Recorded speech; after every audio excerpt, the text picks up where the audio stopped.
Call പ്ലാഗെ വെർമാച്ചിലെ ഒരു German ഉദ്യോഗസ്ഥനായിരുന്നു. എന്നാൽ തന്റെ സ്ഥാനത്തുള്ള മറ്റുള്ളവരിൽ നിന്ന് വ്യത്യസ്തമായി ജീവൻ രക്ഷിക്കാൻ അദ്ദേഹം തീരുമാനിച്ചു. വ്യാപാരത്തിൽ എഞ്ചിനീയറായ അദ്ദേഹം തുടക്കത്തിൽ നാസി പാർട്ടിയിൽ ചേർന്നു. അത് ജർമ്മനിയെ പുനർനിർമ്മിക്കാൻ സഹായിക്കുമെന്ന് വിശ്വസിച്ചു.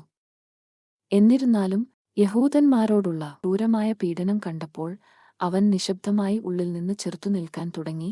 രണ്ടാം ലോകമഹായുദ്ധസമയത്ത് ലിത്വാനിയയിലെ വിൽനിയസിൽ പ്ലാഗെ നിലയുറപ്പിച്ചിരുന്നു.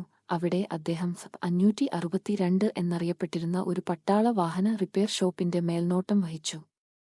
സാധാരണ ജോലിക്കാരെ നിയമിക്കുന്നതിനുപകരം വിൽന ഗെട്ടോയിൽ നിന്നുള്ള ജൂത പുരുഷന്മാരെയും സ്ത്രീകളെയും കുട്ടികളെയും പോലും അദ്ദേഹം യുദ്ധശ്രമത്തിന് അത്യാവശ്യമാണെന്ന് അവകാശപ്പെട്ടു. അങ്ങനെ ചെയ്യുന്നതിലൂടെ നാടുകടത്തലിൽ നിന്നും സാധ്യമായ മരണത്തിൽ നിന്നും അവൻ അവരെ സംരക്ഷിച്ചു.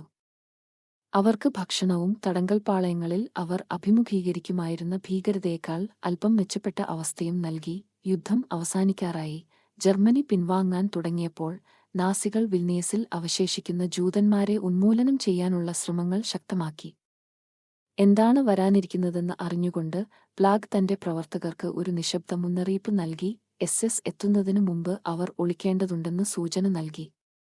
പലരും അവന്റെ സന്ദേശം മനസ്സിലാക്കുകയും മരണത്തിൽ നിന്ന് രക്ഷപ്പെടുകയും ചെയ്തു. യുദ്ധാനന്തരം പ്ലാഗെ തന്റെ പ്രവർത്തനങ്ങൾക്ക് അംഗീകാരം തേടിയില്ല. പതിറ്റാണ്ടുകൾക്ക് ശേഷം അതിജീവിച്ചവർ അവരുടെ വിശേഷങ്ങൾ പങ്കുവച്ചപ്പോഴാണ് സത്യം വെളിപ്പെട്ടത്. 2005 അദ്ദേഹത്തിന്റെ ധീരതയും അനുകമ്പയും കണക്കിലെടുത്ത് യാദ് വാഷം അദ്ദേഹത്തെ രാഷ്ട്രങ്ങൾക്കിടയിൽ നീതിമാൻ എന്ന് ആദരിച്ചു. അവൻ ഒരു ക്രൂരമായ വ്യവസ്ഥിതിയുടെ ഭാഗമായിരുന്നുവെങ്കിലും ജീവൻ രക്ഷിക്കാൻ കാൾ പ്ലാഗ് തിരഞ്ഞെടുത്തു.